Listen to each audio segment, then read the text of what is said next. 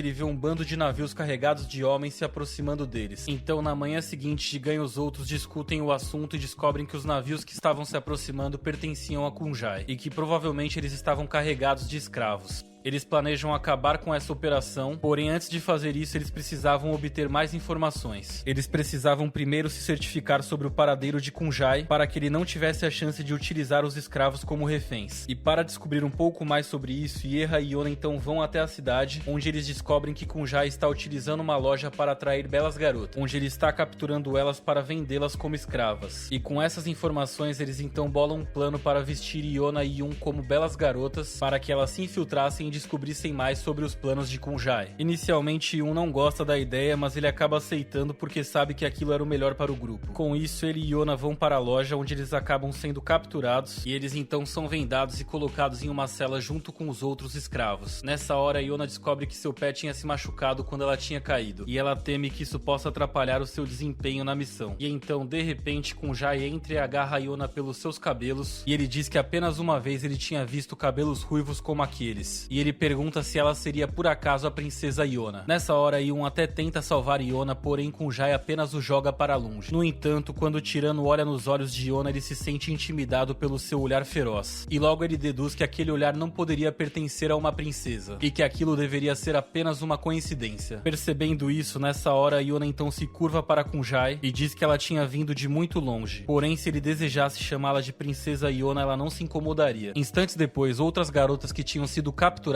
começam a implorar para que Kunjai solte elas. Enquanto isso, mais tarde naquela noite, os navios estão começando a se mover, e os piratas de Jigan então se aproveitam para iniciar o seu ataque. Eles lutam contra os homens de Kunjai, mas esperam o sinal de Yona para atacá-lo diretamente, pois eles ainda não sabiam onde ele e os outros escravos estavam. Enquanto isso, Yona e Yun conseguem se soltar com a ajuda do esquilo do dragão azul, e em seguida eles colocam os guardas todos para dormir com a ajuda das agulhas medicinais de Yun. Eles também se aproveitam da situação para libertar os outros escravos, e nessa hora uma garota chamada Yuhai aparece e diz que vê esperança em Yona, e que ela gostaria de ajudá-la. Eles então conseguem subir mais e derrubar mais guardas. No entanto, devido ao movimento que o navio estava fazendo, os guardas conseguem se levantar e se aproveitam para pegar Yuhai como refém. Só que Yun então decide distrair os guardas, revelando que na verdade ele era um homem, e que ele estava ali apenas como um espião. E ele então começa a dizer que tinha equipado todo o navio com bombas, e que apenas ele sabia onde todas essas bombas estavam. Os guardas então acreditam na história de Yun e tomam ele como refém, enquanto eles levam Yona e Yun de volta para a cela. Só que as garotas sem dificuldades conseguem derrotar o guarda que estava levando elas, e para a felicidade de Yona, ela encontra um arco dentro de um barril. Enquanto isso, no lado de fora vemos que os guardas estão levando Yun para desativar as bombas falsas, até que eles descobrem que aquilo era mentira, e então eles estão prestes a tirar a cabeça de Yun fora, porém Yona aparece bem no momento certo para atirar uma flecha neles e soltar Yun. Só que isso não dura muito tempo, pois logo uma confusão confusão começa e então os guardas conseguem capturar os dois novamente. Porém, agora já era tarde, pois Yona tinha conseguido soltar o seu sinal para o resto do grupo e em seguida Yerra pula para salvar os dois. Logo, os outros navios começam a colocar escadas e mais inimigos vão chegando. Conforme aquela batalha vai se transformando em uma verdadeira guerra, Yerra e Zin começam a proteger Yona, enquanto Yun e os outros escravos lutam ao lado de Hak e de Kai para derrubar os guardas. A batalha é muito dura, mas no fim eles conseguem capturar os guardas, até que Zin e Ha conseguem descobrir a localização secreta de Kunjai e eles então correm para capturar todos os homens que estavam com ele lá embaixo. Só que nessa hora o próprio Kunjai parece estar desaparecido. Zin então utiliza sua habilidade para descobrir que Kunjai estava fugindo em um pequeno barco, e ele logo conta a Yerra sobre isso. Nessa hora o garoto de cabelos verdes tenta pular para derrubar Kunjai, porém Kunjai atira uma flecha nele enquanto ele está no ar, o que faz com que ele acabe caindo na água. Só que nessa hora Kunjai de repente sente uma enorme sede de sangue vindo em sua direção, e quando ele olha para cima ele vê que Yona está de pé em seu navio apontando uma flecha para o seu coração. Nessa hora ele percebe a determinação mortal em seus olhos e confirma que ela era a verdadeira princesa Yona, e em seguida ela acerta ele em um golpe fatal. Vendo aquilo, Hak e os outros dragões ficam surpresos, pois aquele era um feito digno de uma princesa dragão, e com isso todos comemoram a vitória, e Jigan dá uma grande festa para que todos aproveitem. E após se divertir um pouco, Yona decide sair para passear sozinha para dar uma clareada em sua mente, até que de repente ela encontra um rosto muito familiar. Bem à sua frente ela encontra ninguém menos que seu antigo amor Suwon, e ao vê-lo ela instantaneamente fica paralisada, e logo a mente dela é tomada por lembranças do passado feliz que eles tinham tido juntos, até que Suwon diz que está feliz por vê-la bem, e ele diz que isso deve significar que Hak também estava vivo, e ele diz que chegou por acaso naquela cidade após ouvir rumores sobre um comércio ilegal acontecendo ali. Bem nesse momento, alguns guardas aparecem correndo e pedem para que Suwon pare de sumir daquela forma. Suwon rapidamente esconde Yona debaixo da sua capa e diz aos guardas que ele estava apenas se divertindo com uma garota, e ele então pede que eles voltem a fazer sua ronda deixando ele em paz. E enquanto era abraçada pelo responsável da morte de seu pai, Yona tenta sucintamente sacar a sua espada para acabar com ele, porém Suwon percebe isso e consegue impedi-la. Ele diz que não se importaria em oferecer a sua vida a ela, porém ele não podia morrer ainda. E após dizer isso, ele misteriosamente se despede dela e vai embora. Yona então começa a chorar e cai no chão tentando abafar o seu grito de desespero. Só que Hak consegue ouvi-la e vai imediatamente ver o que está acontecendo. Ele leva Yona de volta para a festa, porém ela não diz nada para ele. Ela fica agindo de uma maneira bem estranha, como se estivesse distraída, e por muito pouco ela inclusive não chega a trocar de roupa na frente de todos, mas felizmente Hak aparece para cobri-la. Mais tarde então ele aproveita para se sentar sozinho com ela e novamente ele pergunta para ela o que está acontecendo, lembrando a ela que eles estavam juntos desde o começo e que ela podia confiar nele. E ela apenas diz a Hak que deseja ir embora logo e que eles devem partir na manhã seguinte. E assim, naquela noite, Yerra se despede da sua antiga capitã. E na manhã seguinte, o grupo de Yona parte da cidade. E no fim das contas, Yerra decidiu se juntar a eles. E Yona sabia que agora ela estava mais próxima de cumprir o seu objetivo e que tendo agora 3 dragões ao seu lado, o seu próximo objetivo era encontrar o último dragão, que supostamente seria o guerreiro dragão dourado. E conforme eles vão seguindo jornada, enquanto Yerra está caçando um cervo, Yun e Yona estão ambos rezando para os deuses, até que de repente um garoto loiro esfarrapado com a barriga roncando se aproxima deles para começar a rezar também. Percebendo isso, eles convidam o pobre rapaz para comer com eles. E nessa hora então os outros dragões aparecem ali desesperados, pois eles percebem que esse rapaz era na verdade o último dragão, o dragão dourado. E logo que ele escuta isso, de repente o pobre rapaz pergunta se alguém o tinha chamado, e ele simplesmente olha para cima dizendo que era ótimo ver os outros 3 dragões. Todos então ficam em choque com aquela situação e perguntam para o garoto de onde ele tinha vindo. O garoto responde para eles que o seu nome é Zeno e que ele vagueia pelas terras sozinho, e que simplesmente ele estava entediado e com fome até que acabou encontrando eles. Então ele só decidiu se juntar a eles para uma refeição. Kai decide perguntar ao garoto se ele sentia alguma coisa quando olhava para Yona. Só que Zeno responde ele dizendo que não sentia nada de especial quando olhava para Yona. Percebendo que o garoto era uma pessoa simples, Yona decide perguntar a ele se ele gostaria de se juntar a eles. Porém, antes mesmo que ela possa terminar a sua pergunta, ele aceita o convite dela. E ele diz que isso seria bom para ele, pois ele teria boas refeições e também pessoas para conversar. Em seguida, eles perguntam a Zeno qual seria a sua outra habilidade. E o garoto então responde que ele tinha uma resistência resistência além do normal. Sendo assim, para testar essa habilidade, Haki decide dar um soco nele e, ao contrário do que eles esperavam, o soco simplesmente machuca muito o garoto. Eles chegam até mesmo a duvidar se ele era realmente um dragão. Porém, Yona diz que consegue sentir que ele era sim o último dragão, pois ele brilhava como o sol. E agora, tendo reunido todos os dragões, eles decidem então retornar para Ixion. Só que quando eles chegam lá e olham para dentro da cabana dele, eles percebem que o lugar está uma completa bagunça e Ixion está caído no chão. Eles então correm para ajudá-lo e perguntam o que aconteceu. E Ixion responde que ele simplesmente escorregou e caiu. E após eles terem se cumprimentado de forma decente, Yun pergunta para o seu antigo mestre a respeito da lendária espada e do escudo que protegiam o rei. Ele pergunta se esses itens mágicos iriam reconhecer Yona ou Suwon como o verdadeiro rei. Só que Ixion responde a ele dizendo que ainda faltava algum tempo para a espada e o escudo aparecerem. Eles então ficam pensando sobre isso até que Zeno diz que a questão principal era o que eles deveriam fazer agora que eles estavam os 4 reunidos. Ele então pergunta para Yona se ela quer retomar o trono de Suwon e ela então passa o dia pensando sobre aquilo. Sendo assim, ela vai conversar um pouco com Ixion para tentar clarear a sua mente. Os dois conversam próximos a uma cachoeira e então Yona decide que quer lutar do seu jeito para proteger o reino. E ela então ordena que seus dragões a acompanhem nessa jornada. Em seguida, ela pede para que Erra lhe ensine um pouco de esgrima também, e um dia, enquanto ela está praticando, ela é encontrada por Haki. Logo começa a chover e os dois então se escondem em uma caverna. Haki então diz para ela que estava muito orgulhoso do quanto que ela tinha crescido, e isso faz com que Yona comece a chorar de alegria. Ela então se aconchega com ele e começa a dormir em seu ombro. E dessa forma, alguns dias depois, eles partem em outra jornada para salvar mais vidas. E por fim, eles param no topo de um penhasco observando um exército que estava marchando. E dessa forma, eles ordenam que o exército pare ou eles vão acabar com eles na porrada. E bem, aqui nós terminamos o recap desse anime chamado Akatsuki no Yona. Eu espero que vocês tenham gostado do vídeo. E se você gostou, não esqueça de deixar o seu like, pois isso ajuda muito para que o vídeo alcance novas pessoas. E se você ainda não for inscrito, se inscreve aí no canal, porque eu prometo que vou trazer para vocês os melhores recaps completos de anime. E bem, esse foi o vídeo de hoje, mas em breve eu volto com mais outro vídeo para vocês. Valeu, tchau, tchau!